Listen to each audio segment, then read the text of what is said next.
Hello दोस्तों।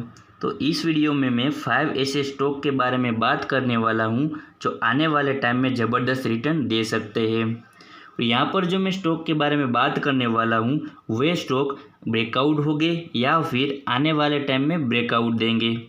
और दूसरा, यहाँ पर जो स्टॉक के बारे में बात करने वाले हैं वो स्टॉक प्योर टेक्निकल एनालिसिस के बेसिस पे होगा। पर जो मैं स्टॉक बताने वाला हूँ वो कोई रिकमेंडेशन नहीं है, ओनली फॉर एजुकेशन पर्पज़ होगा। तो इस वीडियो में आप लास्ट तक ज़रूर बने रहिएगा।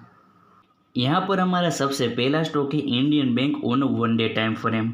तो इस स्टॉक में क्या हो रहा है, यहाँ पर उसने 3 बार रेजिस्टेंस फेच किया, फिर जब चौथी बार आया रेजिस्टेंस के पास तब उसने ट्रेंड लाइन का अच्छे वॉल्यूम के साथ ब्रेकआउट दिया और शॉर्ट टर्म में अच्छा खासा रिटर्न दिया था। और अभी उसमें क्या हो रहा है, जिस ट्रेंड लाइन हमारा रेजिस्टेंस का काम कर रही थी वही ट्रेंड लाइन अभी हमारा यहाँ पर सपोर्ट का काम किया था। और तो और यहाँ पर उसने 3 बार ट्रेंड लाइन का रेजिस्टेंस लिया और जब चौथी बार रेजिस्टेंस के पास आया तब उसने अच्छे वॉल्यूम के साथ उस वही रेजिस्टेंस को ब्रेकआउट दिया और अभी रिटेस्ट पे खड़ा है।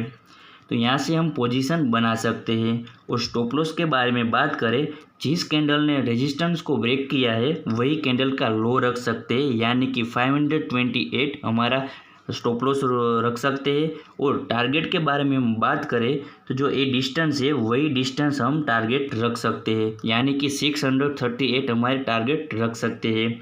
तो ये स्टॉक वॉच लिस्ट में ज़रूर रखिएगा। यहाँ पर हमारा दूसरा स्टॉक है जुबिलेंट फूड्स। तो इस स्टॉक में उसने एक लोअर लो का फॉर्मेशन किया है और यहाँ पर उसने डबल बॉटम का फॉर्मेशन किया है जो बुलिश रिवर्सिंग पैटर्न माना जाता है। और तो और उसने ये रेजिस्टेंट ट्रेंड लाइन का था वही अच्छे वॉल्यूम के साथ उसने ब्रेकआउट दिया है। तो आने वाले टाइम में ये बढ़िया सा रिटर्न दे सकता है। यहाँ पर हम स्टॉप लॉस के बारे में हम बात करें तो जिस कैंडल ने रेजिस्टेंस का ब्रेकआउट दिया है उसका हम लो रख सकते हैं, यानी कि 414। और टारगेट के बारे में हम बात करें तो पहला टारगेट हमारा 518 और दूसरा टारगेट हमारा 584 रख सकते हैं। यहाँ पर हमारा तीसरा स्टॉक है oil India on 1 day time frame. यहाँ पर इस स्टॉक में अभी हमें ब्रेकआउट नहीं मिला है, बट आने वाले टाइम में हमें एक अच्छा खासा ब्रेकआउट मिल सकता है। तो इस स्टॉक में क्या हो रहा है, यहाँ पर उसने एक स्ट्रॉन्ग ट्रेंड लाइन का सपोर्ट लिया है और यहाँ पर उसने एक स्ट्रॉन्ग रेजिस्टेंस को फेस किया है। अगले वाले वीडियो में मैंने वॉल्यूम का कॉन्सेप्ट बताया था जो यहाँ पर वो अप्लाई हो रहा है। जिन लोगों को वॉल्यूम का कॉन्सेप्ट पता नहीं है वो मेरा अगला वाला वीडियो देख लीजिएगा, तो आपको पता चल जाएगा कि वॉल्यूम का कॉन्सेप्ट क्या होता है। उस वीडियो का लिंक मैं डिस्क्रिप्शन बॉक्स में भेज दूंगा। तो यहाँ पर हमारा चौथा स्टॉक है container corporation on 1 day time frame. तो इस स्टॉक में क्या हो रहा है, यहाँ पर उसने 3 बार सपोर्ट लिया है और 2 बार यहाँ पर उसने एक रेजिस्टेंस फेस किया है। जब दूसरी बार रेजिस्टेंस के पास आया तब उसने अच्छे वॉल्यूम के साथ उसने ब्रेकआउट दिया है और अभी रिटेस्ट पे खड़ा है।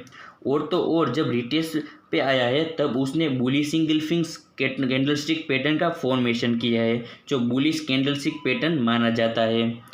यहाँ पर हम टारगेट के बारे में हम बात करें तो ये डिस्टेंस है वही डिस्टेंस हमें रखते हैं, यानी कि 1224 रख सकते हैं। और स्टॉप लॉस के बारे में हम बात करें तो जिस कैंडल ने ब्रेकआउट दिया है रेजिस्टेंस का वही कैंडल का लो हम रख सकते हैं, यानी 1008 हम स्टॉप लॉस रख सकते हैं। तो आने वाले टाइम में इस स्टॉक पे नज़र बना के रखिएगा। तो यहाँ पर हमारा पांचवा स्टॉक है BF utilities on 1 day time frame.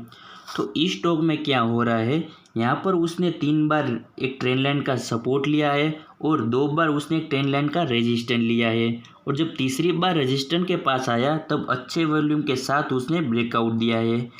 और तो और यहाँ पर उसने एक पैटर्न का फॉर्मेशन किया है। तो इस पैटर्न का क्या नाम है वो मुझे आप कमेंट सेक्शन में ज़रूर बताइएगा। यहाँ पर हम स्टॉप लॉस के बारे में बात करें तो जिस कैंडल ने ब्रेकआउट दिया है उस कैंडल का लो हम स्टॉप लॉस रख सकते हैं, यानी कि 7018 हम स्टॉप लॉस रख सकते हैं। और टारगेट के बारे में हम बात करें तो ये डिस्टेंस है वही डिस्टेंस हम टारगेट रख सकते हैं, यानी कि 1137 टारगेट रख सकते हैं। यहाँ पर मैंने 5 स्टॉक के बारे में बात की है। पहला है इंडियन बैंक, दूसरा है कॉन्कर, तीसरा है ऑयल, चौथा है BF यूटिलिटीज़ और पांचवा है जुबिलेंट फूड्स। तो इन 5 स्टॉक में आपको कौन सा अच्छा लगा है वो मुझे कमेंट सेक्शन में ज़रूर बताइएगा। ये स्टॉक कोई रिकमेंडेशन नहीं है, ओनली फॉर एजुकेशन पर्पज़ है।